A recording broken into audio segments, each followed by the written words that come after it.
cas, elles ont bien fait connaissance et elles ont l'air de plutôt bien s'entendre. Le coup d'envoi de ce Suisse-Allemagne, 19e du nom. Et ensuite, on arrivait généralement très vite à repartir vers l'avant à la récupération et on espère pouvoir recréer ce genre de... Ce soir à relancer proprement en l'absence de Diavelti. Attention à ce ballon dans les pieds d'Allemagne. Le décalage sur le côté. Le centre de Clara Bull, il y avait peut-être Nadine Riesen qui n'avait pas joué face à la France mais a fait une bonne impression face à l'Australie, est à nouveau titularisée par Pia Sundhage. Cette tête cadrée vers Elvira Herzog, première prise de balle de la désormais officiellement numéro 1 de l'équipe de Suisse. On le sentait venir dans les fêtes, on peut-être compliqué mais elle a quand même réussi à mettre le ballon vers le but sur ce centre de Gvin Schuller. Elvira Herzog donc. Et Valotto qui peut peut-être lancer Alisha Lehmann avec ce ballon qui échappe à la défenseuse allemande. Allez, il faut prendre de la vitesse maintenant. Alisha Lehmann qui va peut-être pouvoir se présenter toute seule. Elle élimine Hendrich. Elle a mis un petit peu trop de temps à contrôler ce ballon et elle a permis le retour de Catherine Hendrich qui est revenue, il faut le dire, très vite sur l'attaquant suisse. Dommage, hein. Là c'était justement ce qu'on recherche avec la titularisation d'Alisha Lehmann devant. C'est d'aller trouver sa vitesse. Elle est très bien lancée par Valotto. Elle a un peu de peine à mettre au sol ce ballon, ce qui lui fait perdre justement des secondes précieuses à la fin et Hendrich. Un très bonne sortie là de Schertenheim. Il y a un 2 contre 1 à jouer avec Tchernogorchevich et puis Alisha Lehmann qui se propose dans l'axe. Il faut rentrer dans l'axe. Le centre de Tchernogorchevich, la couverture de Mingel, l'arrivée de Valotto un tout petit peu trop tard. L'Allemagne va s'en sortir encore une fois. Est-ce qu'elle a bien fait de choisir le centre? Elle aurait peut-être pu essayer d'aller tout seul. Attention parce qu'il y a une nouvelle attaque maintenant pour les Allemandes avec Bull qui va se présenter dans les 16 mètres de l'équipe de Suisse. Qui est titulaire évidemment avec l'équipe de Suisse ce soir dans la position centrale de cette défense à 3 en l'absence de Luana Bühler. Tir contré de Dahlmann, une des joueuses allemandes les plus expérimentées. Contré par Caligari justement, ce sera un nouveau corner, le 4e déjà pour l'équipe d'Allemagne qui insiste. On a des espaces trouvés entre les lignes. Et l'Allemagne qui se rapproche, l'Allemagne qui rentre dans les 16 mètres. Le tir manqué d'Elisa Sands. Bull au coup franc. Deuxième poteau, le ballon qui passe devant tout le monde et surtout devant cette fois-ci le pied, non pas la tête, mais le pied de Léa Schuller. La défense de l'équipe de Suisse, oui, avec Tchernogorchevich qui n'a pas senti. À l'âge de la retraite, c'est vrai qu'elle évolue déjà aux États-Unis. Généralement, c'est vrai que dans le foot féminin, c'est attention du match. Ah, ça c'est superbe cette déviation, une touche de balle, la bonne anticipation. Magnifique là Elvira Herzog parce que la touche pour lancer Léa Schuller était vraiment superbe. De nouveau ce dribble, Schertenheim qui continue, qui va peut-être prendre l'initiative de frapper, qui a peut-être voulu faire le décalage de trop, qui lance Catherine Riesen. Le centre également qui n'arrive à personne, elle l'attendait en retrait. Tchernogorchevich, bonne séquence de la Suisse. 35e minute, le centre de Valotto, l'arrivée de Schertenheim, devancé par Winkler. Et bien voilà, ça fait du bien parce que ça faisait un quart d'heure qu'on n'avait pas vu en gros plan la gardienne de l'équipe d'Allemagne. C'est dommage, hein, on le voit sur cette image. Et avant, c'était Iman Benet qui était déjà à la récupération. Elle est vraiment tout terrain. Attention, parce qu'il n'y a plus personne dans la défense de l'équipe de Suisse. La frappe, la parade une fois. Il va falloir peut-être la retoucher encore une fois à Clara Bull.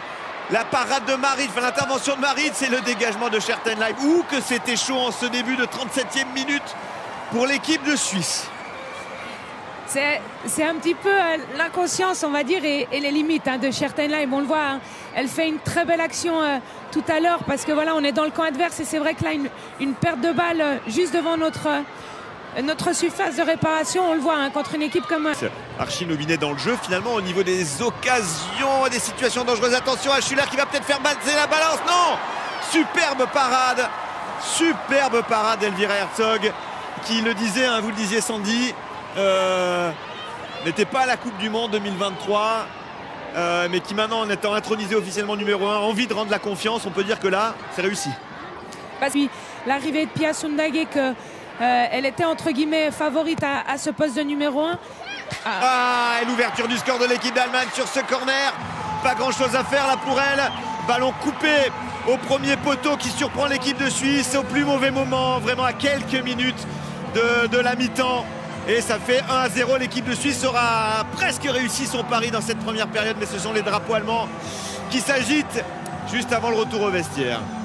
Dommage, parce que c'est vrai que on le disait tout à l'heure, hein, dans le jeu, on avait encore réussi à contenir toutes ces actions allemandes, mais c'est vrai que sur les balles arrêtées, c'est pas la première fois sur un corner où on est dominé dans les duels, on est dominé dans les airs. Et là, il y a un manque de communication. C'est Kumba hein, qui malheureusement ne suit pas sa joueuse, qui ne va pas au duel. Et malheureusement, c'est le premier but pour l'équipe d'Allemagne.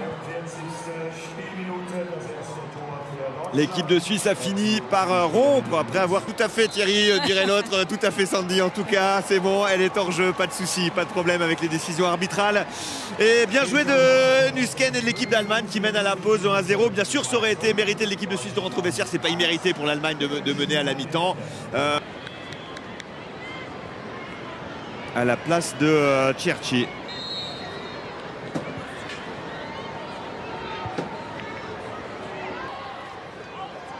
Joueuse qui débute sous le maillot de l'équipe d'Allemagne, Cora Zickai, joueuse de Freigang. Elle aussi qui vient d'entrer, les deux coéquipières à l'Eintracht Francfort. Freigang qui a cherché de surprendre Elvira Herzog au premier poteau. Ça passe à côté. Petite mésentente hein, au sein de la défense suisse entre Rizan et Stirli. C'est vrai qu'il y a une joueuse qui s'est de nouveau hein, bien insérée entre les lignes. Et voilà, Freigang qui confirme aussi hein, son état de forme à Francfort. C'est une joueuse très parce que bien sûr l'Allemagne mène 1-0 depuis la 43e minute. On est reparti avec la domination allemande. Le centre de Volter et la reprise de Freigang. La première fois ça n'est pas passé, Volter Freigang. La deuxième est la bonne et à la 50e minute l'Allemagne double la mise. Camille Surdet l'avait dit, les 5 dernières minutes d'une mi-temps sont délicates. Il ne faut surtout pas prendre de but, il faut être aussi concentré dans les 5 premières minutes d'une mi-temps. C'est pas le cas pour l'équipe de Suisse qui encaisse un deuxième but.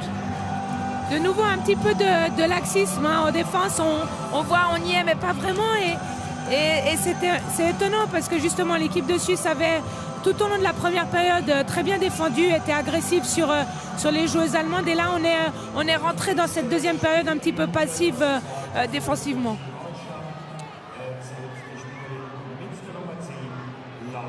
Les points levés pour évidemment un peu plus compliqué pour la Suissesse avec ce but rapidement encaissé en certaines lives qui ne sortira pas encore une fois le ballon proprement.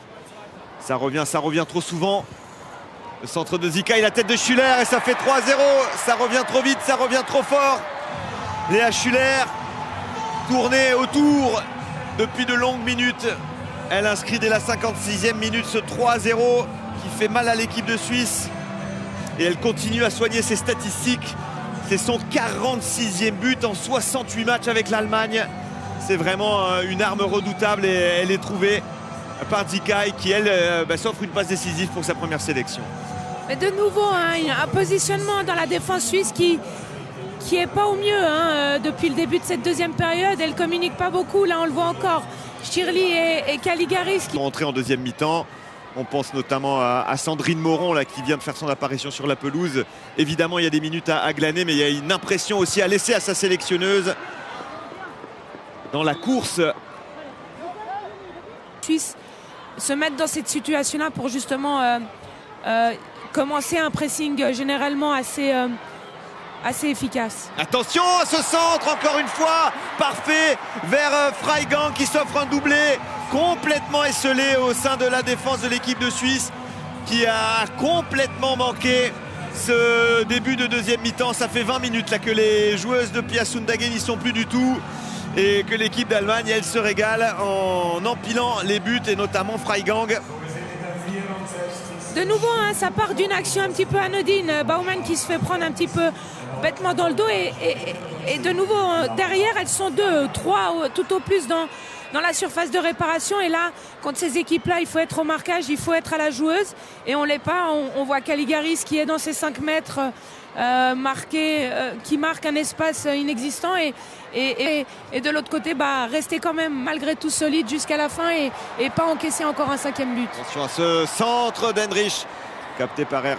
Ça fait trop, même si j'ai envie de dire, c'est vrai que toutes ces joueuses qui ont été citées sont, alors, mises à part, attention.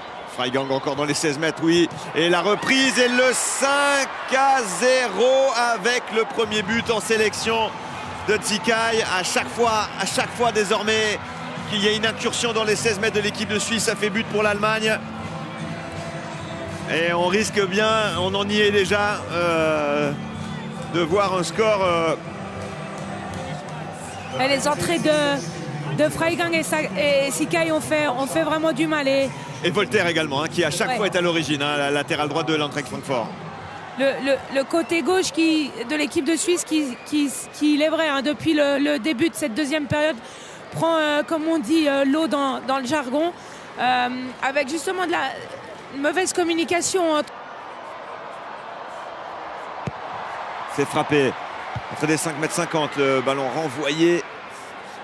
Et à l'occasion de la Ligue des Nations qui arrive avec la réception de l'Islande le vendredi 21 février. Attention à ce centre encore une fois au deuxième poteau. Et surtout c'est ce qui nous prépare à affronter le top européen pour l'été prochain lors de l'Euro. Sur ce ballon qui traîne encore dans les 16 mètres, ce sera une sortie de but. L'équipe de Suisse qui va souffler un peu. Et qu'est-ce qui manque finalement? Parce que pendant 43 minutes, l'équipe... un petit peu plus agressive, même si là, ça s'approche de nouveau dangereusement. C'est ça, la balance, c'est ça qui est difficile. L'équipe de Suisse a essayé de sortir un petit peu. Tout de suite, évidemment, là. On va rentrer dans 5 secondes dans le temps additionnel de cette partie. La frappe d'Endemann, la parade, l'arrêt même. Et toujours avec un net avantage. Attention à ce ballon perdu dans l'axe. Endemann, le centre, deuxième poteau, Schuller, ça va faire 6.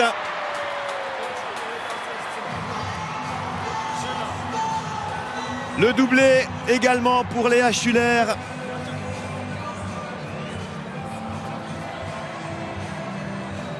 « 6-0 pour l'équipe d'Allemagne qui va faire à peine moins bien que lors de la dernière confrontation où les Allemandes s'étaient imposées 7-0. C'est Sandrine Morand là qui ne trouve pas de solution, qui perd ses appuis. Mais c'est un petit peu représentatif, hein, de ce qu'on disait déjà depuis le début du match. Alors voilà, ça enlève rien à l'erreur de Sandrine Morand, mais on sent aussi des joueuses autour qui se proposent pas forcément, hein, qui veulent pas forcément le ballon, qui se cachent un peu.